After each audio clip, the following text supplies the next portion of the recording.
Hello and welcome to the latest episode of the Unpaid Interns. Austin Render joined by the Athletics' Bob Kravitz. So happy to have him here for a second time on the Unpaid Interns. It's Wednesday, October 14th. And Bob, you and I were just at the IU Basketball Media Day yesterday. I want to get your overall takeaways before we dive into anything too specific, and this is the world we live in right now where media days are conducted over Zoom and interviews are over Zoom. How has that kind of changed your approach, if at all, to trying to get interviews and storylines and whatnot? Well, I think it's really important, at The Athletic, we're really big on differentiated journalism, which means, don't go to the guy in the locker room who everybody is surrounding, go find somebody else. And that's impossible or almost impossible in today's journalism because we're all on the same Zoom call. So a lot of it is making phone calls outside, sending emails and texts and getting information beyond the Zoom calls. But I give JD Campbell of IU, their sports information director, I give him a lot of credit for putting this thing together. And, I think this could be a very interesting IU team, assuming they're able to play a semi-normal schedule. Well, let's talk a little bit about that story that you were asking a lot of questions about yesterday. You're kind of looking back to plug your story a little bit. You're looking back at March 11th, at the day that I think you're calling it the day the music stopped. Yeah, the day the music died. Yeah. How have you approached trying to get that story going, and kind of what's the basis behind it? Well, with IU and everybody else coming back this week, I thought, I just thought back to March 11th and what a completely surreal day that was. And I wanted to get the chronology down of what exactly happened that night.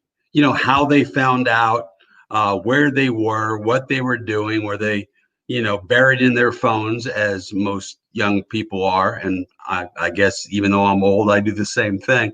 But yeah, it's a look back. It will appear tomorrow, Thursday, in The Athletic. So I hope people pick it up. But yeah, it's kind of like a play-by-play of March 11th/12th when everything came to a stop. And I kept thinking about, I remember as a kid being in Pompeii, Italy, where Vesuvius, blew its volcanic top, and literally time stood still. And JD told me a funny story that he had been up until 2 a.m. the night before the Penn State game, putting together game notes.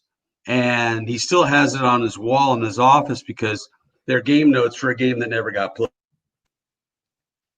That's pretty fantastic. That's something you'll never forget, I'm sure. I know you got teased a little bit yesterday by Rab Johns about what you remember from that day, but what are your recollections from March 11th?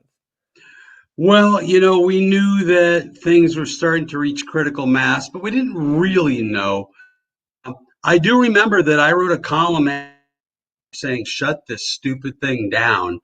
I also questioned Fred Hoiberg, who arrived at the game just deathly. Turned out he had influenza A, but he coached, and in fact, he had his arm around Archie Miller prior to the game when he talked.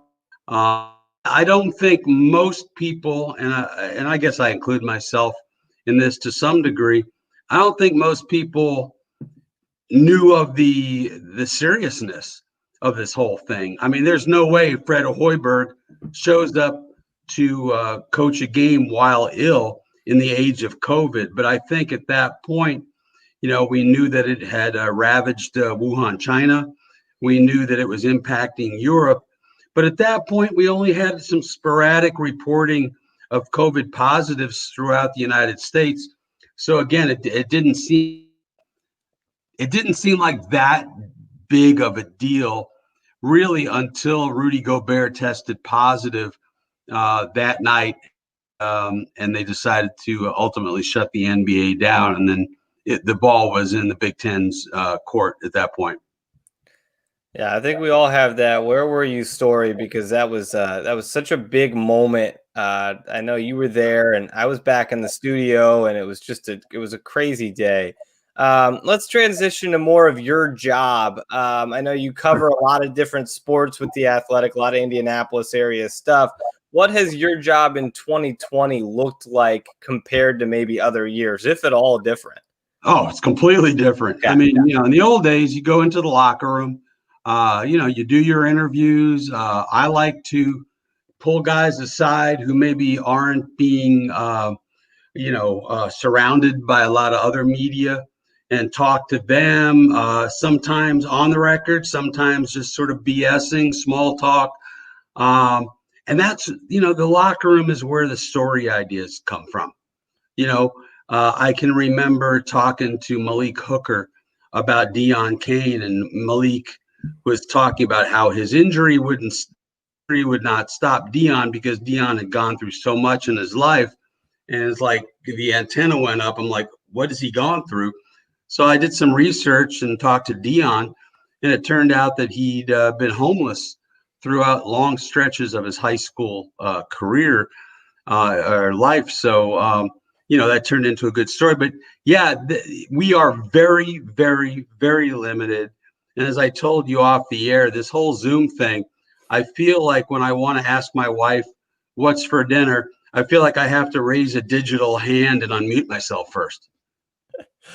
That's fantastic. I think we all have that feeling at some point. You're like, wait, am I on Zoom? Or is my camera on? Hold on, what's going on here? Yeah, I got to unmute myself all the time.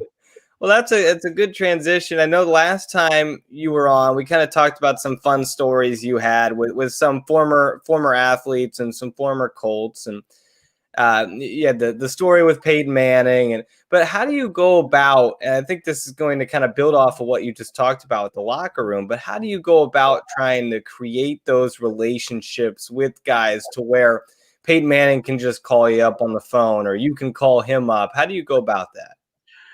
It was many years before I had Peyton's email. I mean, it was funny because I wrote something he didn't like, and he called me and he said, "Well, if you have a story like that, why don't you reach out to me?" I said, "Peyton, you've never given me your phone number." I said, "Give me your damn phone number or an email, and if I have something that I am writing about that involves you, I will email you. And if you don't want to respond, then don't respond. And if you do, then please do." Um, I think that what happens is, I think longevity has a lot to do with it, and I think that when guys and women see what you write day after day, or once every 2-3 days, they get a sense of who you are and how you operate. And look, there are some people in this market who don't much like me, and I understand that and I accept that. I'm not seeking out their friendship. I just want to have a good working relationship. But I think a lot of it is, tech helped, reaching out to people, Facebook. There have been times where I've reached out to people who I didn't have a number for.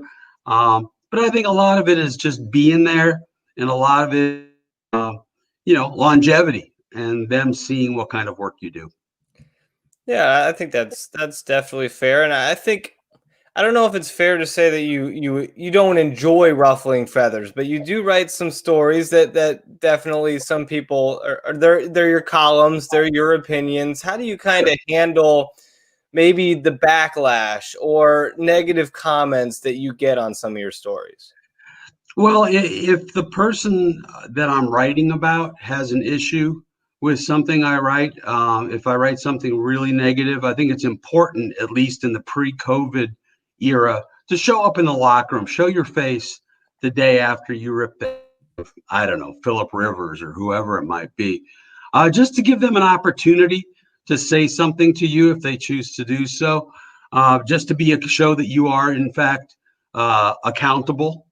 I have told people, for years and years and years, you have an issue with something that I've written, if you think it's unfair or inaccurate, I own everything that I write. I am accountable for everything that I write. And you know what? Sometimes I get it wrong. Sometimes, once in 500,000 columns. Just kidding. But every once in a while you get it wrong. And I tell people, if you have an issue, I will go back and look at the question, and I may agree with you. I may agree that I missed the mark that particular day with my column. So, it's, as far as fan feedback, that your phone blows up. After Deflategate, I had all of New England on my case. You know, water off a duck's back to me. I mean, as long as it's not personal or involves my family, I'm good. Yeah, I think that's kind of been the general consensus I get from talking to people is they're not too worried about the fan criticism. Let's transition to the Colts a little bit. Through week 5 of the season, 3-2. We'll focus on the some of the issues in Cleveland in a moment. But what are your takeaways so far from the overall start for the Colts? Well, I think the defense has really established itself as a top 10, maybe even a top 5 defense. I don't know where they rank right now after the Cleveland game, but I assume they're still at the top or near the top of most defensive categories. I did not expect a lot from Phillip Rivers. Honestly, I was not enthused about his signing, and I wrote it at the time. But what's really concerning me is that they're not running the ball well. And if you want Phillip Rivers to enjoy any level of success, you've got to run the ball. And they're averaging, I think, 3.8 yards per carry, which is the lowest yards per carry average in the NFL. And you're not going to win that way. Not when you have a quarterback who needs the help. So, like I say, the defense has been great. I think that they have a chance to carry this team a long way. I think the running game will get untracked at some point. But, yeah, Phillip Rivers, he is who I thought he was, honestly. I mean, he had a terrible season last year, and this just unfortunately looks like a continuation. And look, there's nobody wants to write negatively about Phillip Rivers. He is absolutely one of the good guys in sports. He is always accessible, at least pre-COVID. He's accessible. He's fun. He's expansive. Just a good guy, and everybody who's dealt with him really likes him. So you don't derive any joy from slamming the guy who's had a really noble career, but it is what it is, and it's kind of like with Adam Vinatieri last year. I mean, everybody loves Vinny. I had a very good relationship with Vinny, but he couldn't make a kick, and it was time for them to cut bait with him, and they didn't do it. And I think he is, unfortunately, the reason they did not make the playoffs last year. Well, I think it was Zach Kiefer that was making the comparison. I don't remember who it was exactly. It was making the comparison to what Frank Reich was saying, defending Rivers to defending. Was that you? Yeah, that was me. Yeah. Okay, yeah. That was you. And I thought that was really interesting. I mean, it felt like the Browns kind of exposed Rivers, but it sounds like you already knew what you saw on Sunday. Well, with Phillip's going to put up good numbers, usually. At least he used to. Granted, when you don't have a good running game and you don't have much in the way of wide receivers, with TY kind of deteriorating before our eyes, unfortunately, and, with Pittman and Campbell out, you are going to have a hard time getting that passing game on track. Of course, you had LaRaven Clark at left tackle for the Cleveland game, and he got abused by Myles Garrett. Myles Garrett does that to a lot of players, a lot of offensive linemen. So it makes it really difficult for Phillip. But yeah, Go ahead and ask your next question, because I lost my train of thought. No, that's okay. I mean, let's transition to the good part, I guess, which is the defense. It wasn't as great in the Browns game, but statistically before that, they were number 1 in a lot of categories. What has made them so impressive? And then what did you see this past Sunday that concerns you about their unit? Nothing really, because, look, they didn't play well in the first half. Cleveland had 4 long scoring drives. But what impressed me was that they got their act together in the second half. Baker Mayfield, I believe these are the right numbers. They were He was 2 of 9 for like 19 yards. They never got on track in the running game. So I thought they played well, and they did so without Darius Leonard. But I think the reason they've been better this year is, I think Julian Blackman has been a godsend, especially after losing Malik Hooker, and obviously DeForest Buckner. The front four is having a nice year. Grover Stewart, to me, is a guy who has been very good and very ignored by people in my business so far. And that's part of the problem, going back to life in the age, is that it would be great to go to Grover Stewart and write his story, but you're a little bit limited. Now, the Colts, to their great credit, have been making guys available. Like if I called Matt Conti, the PR guy for the Colts, said, hey, I need Grover Stewart for about 15, 20 minutes on the phone, chances are pretty good that he's going to make him available. But generally speaking, we're getting a lot of the same guys.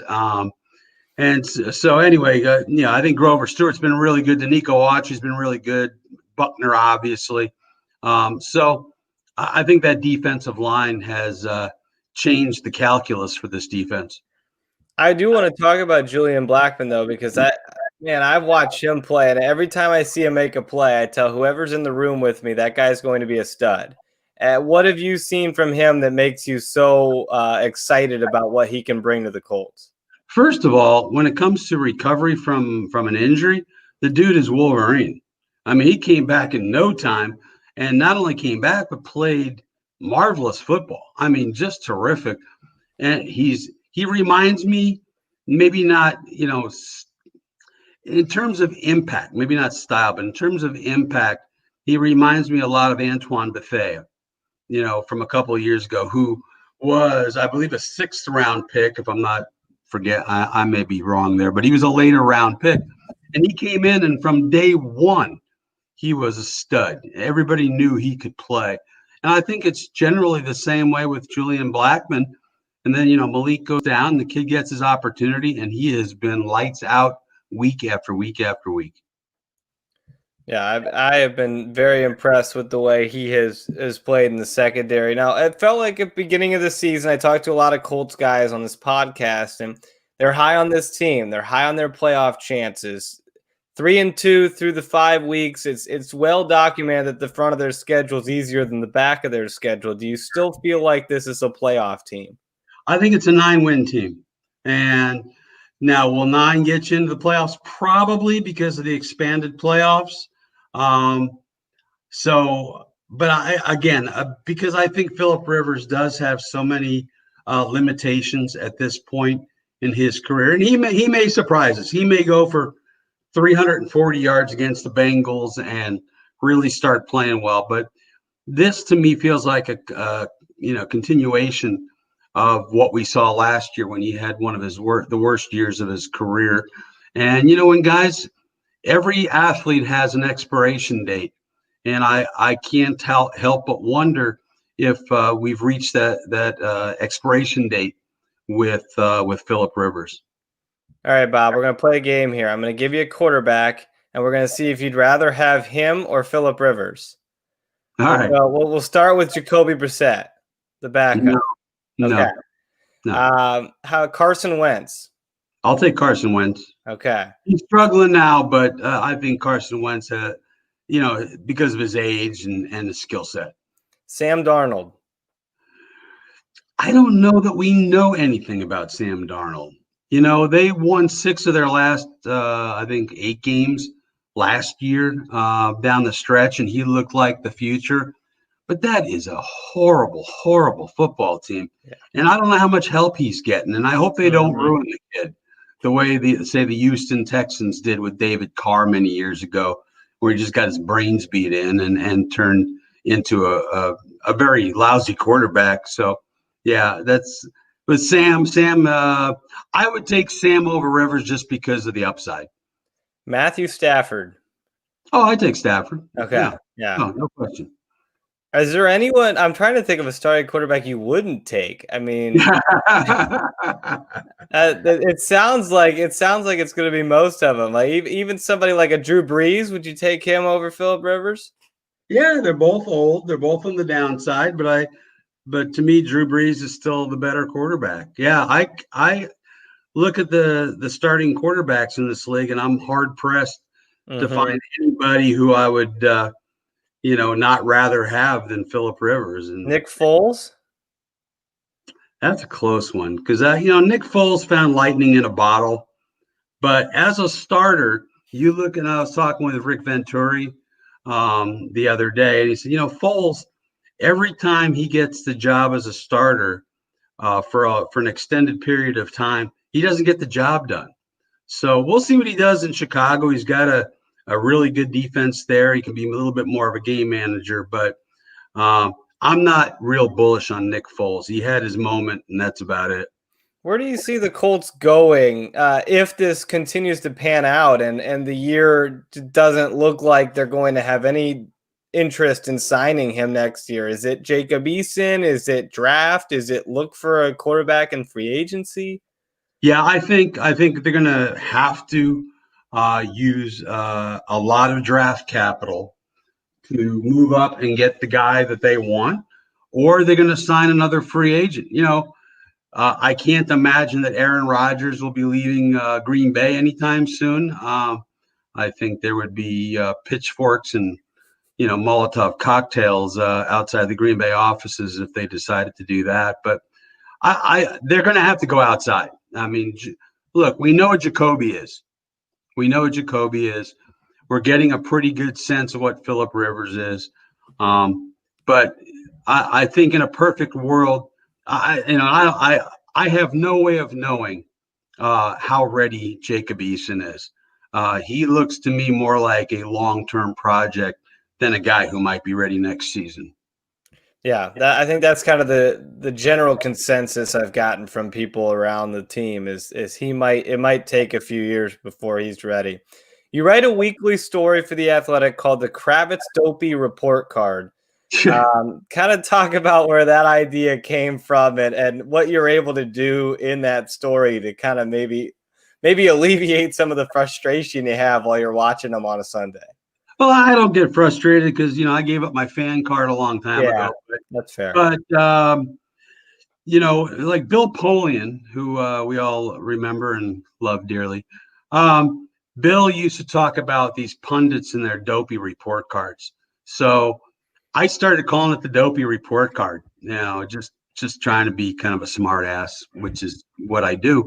And yeah, an editor had the idea a long time ago that I do these report cards. And look, I'm not sitting there on Monday morning looking at the all 22 film or the video. That's why it's called dopey. It's not supposed to be, like Stephen Holder does film review where he gets actual facts. To me, it's just here I am. I'm a guy watching the game, and it's just kind of a review. It's a dopey review, is what it is. Yeah, I think the title's good. I think the story it matches the title, and you're just like all of us. We're watching along, and you think, okay, what did I think of the run game today? Yeah, Right. That's plus. exactly it. It's exactly it. It's the guy at the end of the bar who's got an opinion on everything. Sometimes his opinions make sense, sometimes they don't, but that's what I do. That's a great way to sum it up. COVID is certainly making quite an impact on the NFL here lately. A ton of games being changed. You had the Bills Titans yesterday on a Tuesday night. No Thursday night game this week. What do you think of the way the NFL has handled their attempt to play this season? I think they've done a pretty damn good job. I mean, notwithstanding what's happened in Tennessee, I think the NFL has, they understood going into this that they were not going to stop positive tests. I mean, these guys are not playing in a bubble. That's why I worry about college sports, is these guys are not playing in a bubble. They go home to their wives or girlfriends, significant others. Maybe they have kids. Their kids have been at school. So, Lord only knows what you can pick up at school. So, well, I think the NFL understands it's going to have to make some adjustments along the way, and I think they have, and I think it's worked out pretty well. My bigger concern would be with college sports because, I remember when I was your age, the idea of social distancing and, proper viral hygiene and all that. So, I mean, you're 20 years old. You're not thinking about that. You're like, is Nick's open? So I think it's going to be a bigger problem for college sports than it is for the pros because those guys, they are paid. They know that the only way they're going to get paid is if they stay healthy, and I think they'll probably be they'll take more precautions than the average 19, 20-year-old young man. Well, I can say, and this is not all me, but there is a lot of lack of social distancing here. So I I can will, imagine. I will confirm that. I did want to sprinkle in a few other sports, so we'll start with the college scene. I mean, Big Ten coming back in a week. It feels like that could have gone a little smoother, but here we are. They're back. They're ready to go. Obviously, you have some concerns. Where do you stand on their resumption next weekend? Well, it's it's going to be tough. It's going to be really tough. You look at the University of Florida, where their meathead coach Dan Mullen says, "Let's fill up the swamp." Well, the next day, 19 guys tested positive on the Florida team. So I just think we got to be incredibly vigilant. I think it's up to the athletes to live as cleanly as they possibly can. To social distance, which I understand is next to impossible for a 20-year-old, and to comport themselves in such a way that they're not putting themselves in harm's way. I think IU, for their football team, I'm really interested to see a full season out of Michael Penix. I've heard so many great things about him. They're really bullish on him. It's time for him to establish who he is. Looking at the schedule, I don't know how many games they're going to win. I think it's a tough schedule the way they've put it together. But I think they're going to be an interesting team. I think they're gonna score a lot of points, and we'll see what happens. What are your thoughts on Tom Allen? He's in year four. It feels like the program's on the up. Certainly in recruiting, it's on the up. We're still got to see some results on the field, but where do you see Indiana football right now? Maybe in the Big Ten landscape. Well, I think they're a middling Big Ten team, but as an I myself, that's all you ever kind of want. Michigan, Ohio State, Penn State, certain teams are always going to be at the top. All you really want, at least all I really want as an alum, is for them to be, a mid-level Big Ten team that gets to bowl games more often than not. And look, I think Tom Allen's done a really nice job. He took over a tough situation after Kevin Wilson got booted. Um, as you said, their recruiting has, and listen, recruiting is 90% of this because all these guys, as coaches, they're a dime a dozen. So it comes down to recruiting, and if you got the horses, you can do some things. So I've been pretty impressed with what Tom Allen has done. At the time, I thought, why didn't they do a national search? Why are they rushing it? Why didn't they make him an interim coach after Wilson got let go? But I've been impressed. I think Tom is a really good leader of men, young men, and so I think they're on the upswing. It may not be reflected in this year against this schedule, but once normalcy returns, if normalcy returns, I think it's going to be a pretty solid program that can be in the middle of the Big Ten and maybe once every 10 or 20 years really break out and reach a very significant bowl game. Yeah, I think there's a lot of excitement here on campus once football was coming back, just because you didn't want to lose a year with all of the talent that they do have, especially on the offensive end.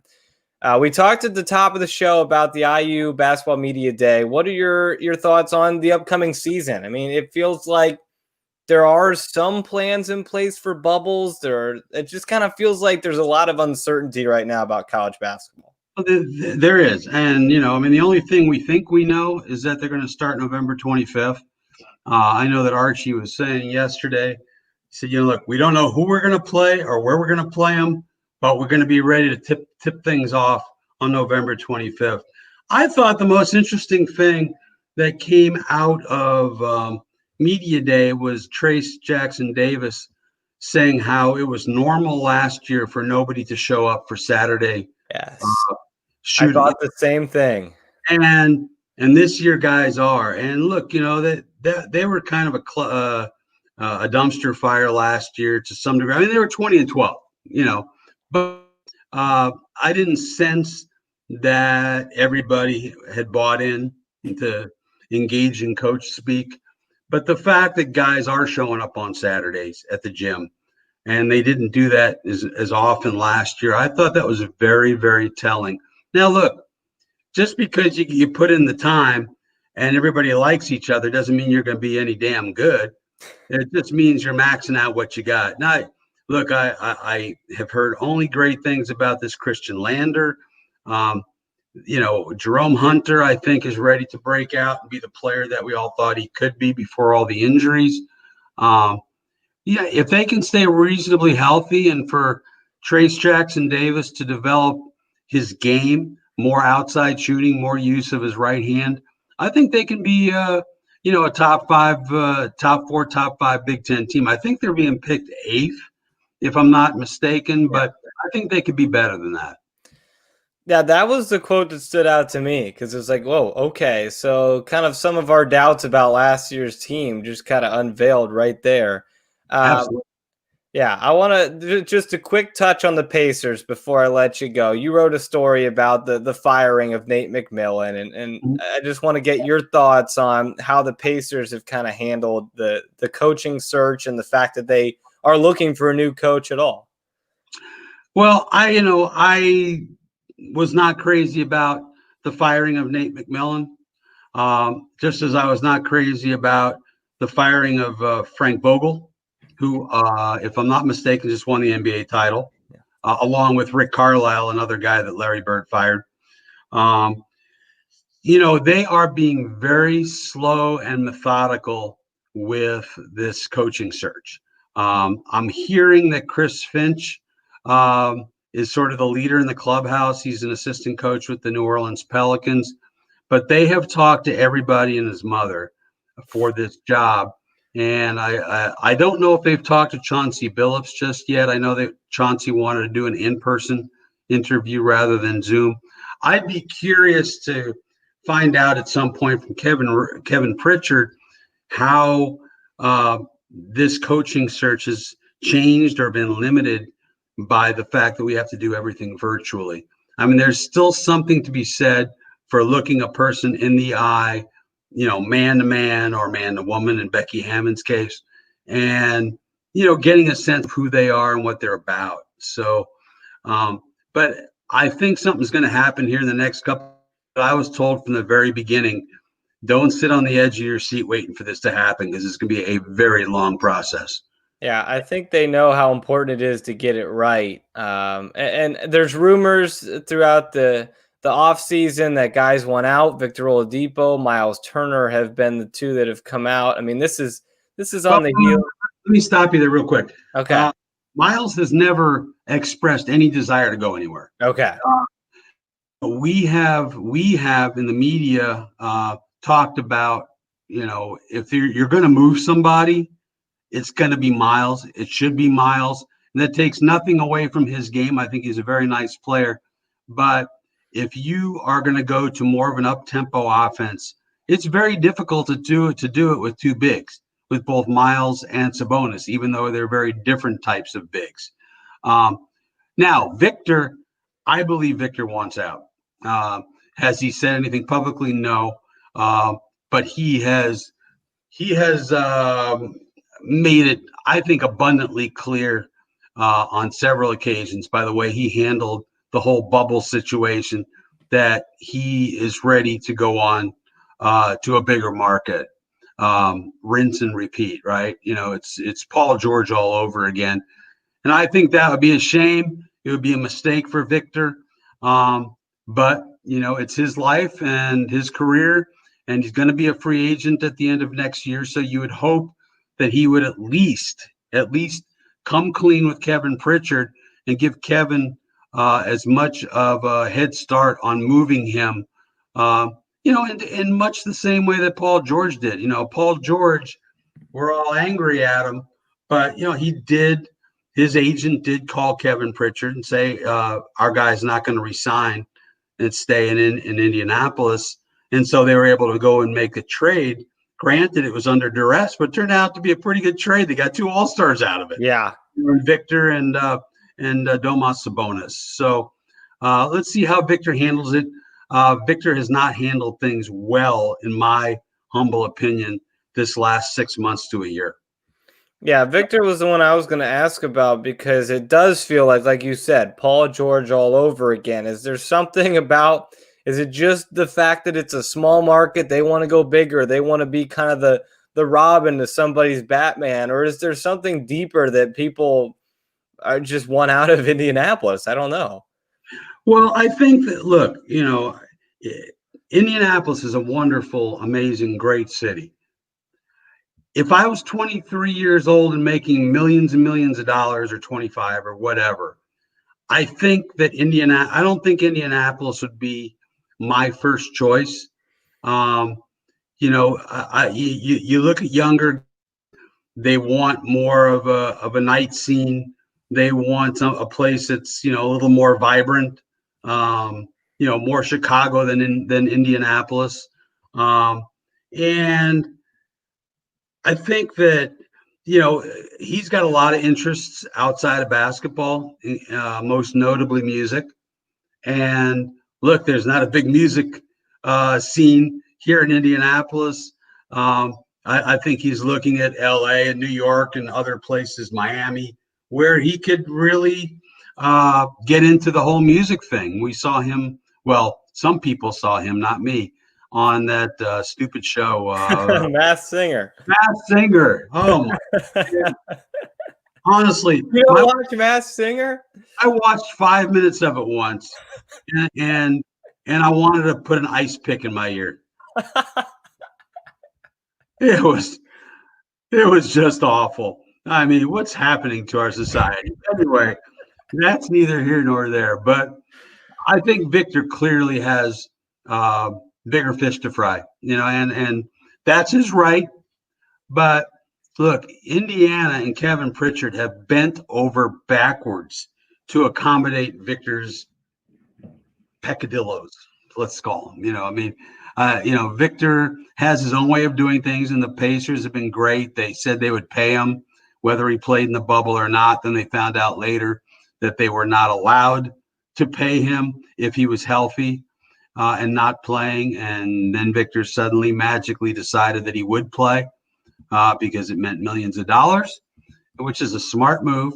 But they've been more than accommodating, and I don't think Victor has returned the favor. Well, the next time we have you on, we'll just do a full detailed run through of the Masked Singer.